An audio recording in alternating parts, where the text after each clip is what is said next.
I think as a faculty member, having undergraduate students in your lab, even if they are paired with a graduate student, is going to be so important. Undergraduates have this unencumbered approach that I find refreshing, and it's fun. Undergraduates, they're amazing. They come up with amazing ideas. Having people around who want to think deep, who want to solve big problems. They are motivated, they are passionate about the work. Involving undergraduate students can definitely create lots of very big values. So working with undergraduates is very beneficial for me as my own researcher. It's very difficult for me to dedicate whole chunks of time in the laboratory. So I like to bring undergraduate researchers in. I can teach them the skills on how to use the equipment and how to analyze data and things like that. And so I get the satisfaction of doing my research and in actually looking at the data, but allowing the students to get the experience to do that hands-on themselves. Undergraduate students are just excited.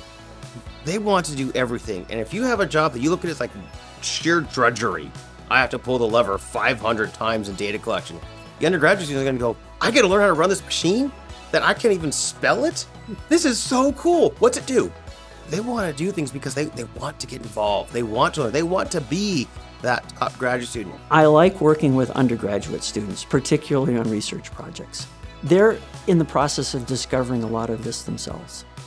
And so they come in and they go, I've got a question, Dr. Fletcher. What about this? Can we try that? And sometimes their ideas are not that great, but sometimes they're brilliant. And you go, you know, that's a great idea. We should have thought about that maybe a year ago. So they come in with, in some ways, an uninhibited attitude, and they're free thinking. Their minds are fully open to many different ideas, which many times surprise, also amaze me.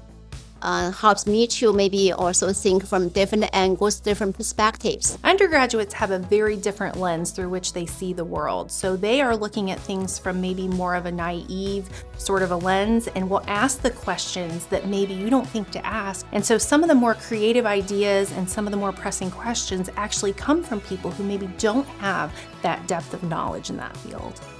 Undergraduate students are the backbone of our research. They are curious, they are innovative, they improvise, they come with new techniques to solve problems. If you have your own personal desire, I want to solve a problem that's going to change the automotive industry. I can't do that by myself. I can spend all my time thinking about it, working on it. I won't move the needle. Having a team of people around you that you're working with at different stages in their professional career, you can start changing industries with the work you do. Due to the nature of our institution, we have so many more undergrads to work with than we have PhD students.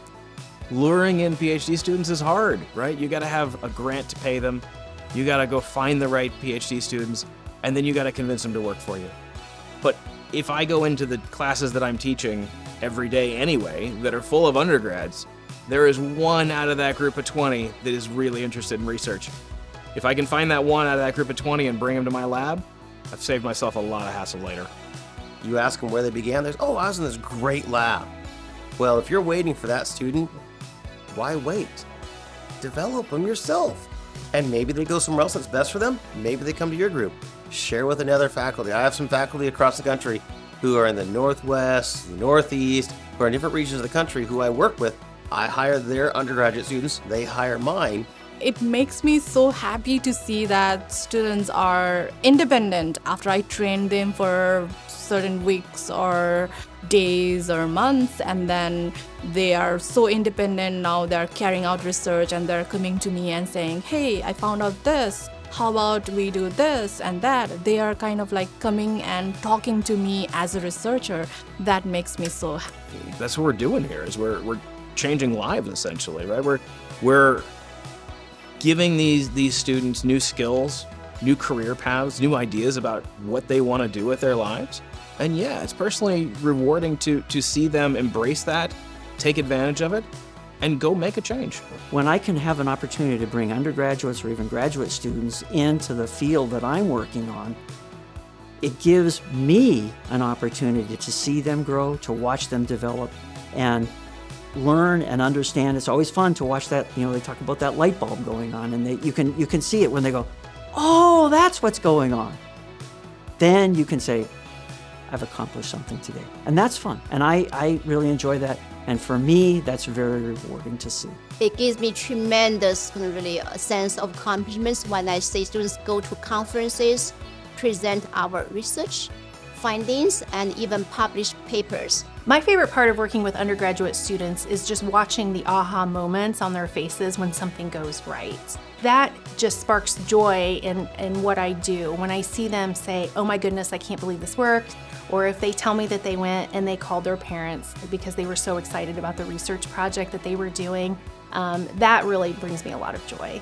The biggest problem for me as a faculty member is I have too many questions and too many ideas that I think are cool and not enough time to answer them all. And so working with undergraduates allows me to give them projects that suit their skill sets and their interests, but also let me explore lots of different questions. Integrating in undergrads in the lab, absolutely best thing to do. I had a mindset when I came to Baylor originally, it's like, undergrads don't have a place in the lab. Don't want that you can't do real research for undergrads. Well, got a great senior, had a great junior, had a great sophomore, and they kept showing me the complete error of my ways. The earliest student I've had join the lab, 3 weeks before she was officially a freshman. She came in end of July, absolute star. And what I realized was my mindset was completely wrong. Completely flipping that mindset, I said, well, wait a minute. Everyone who's shown up has been successful. Why should there be a barrier there? And so we get students involved in as quick as we can. That undergraduate student is the future top graduate student. The best graduate students that I've seen across the country, both in my lab and other labs, all started as an undergraduate researcher.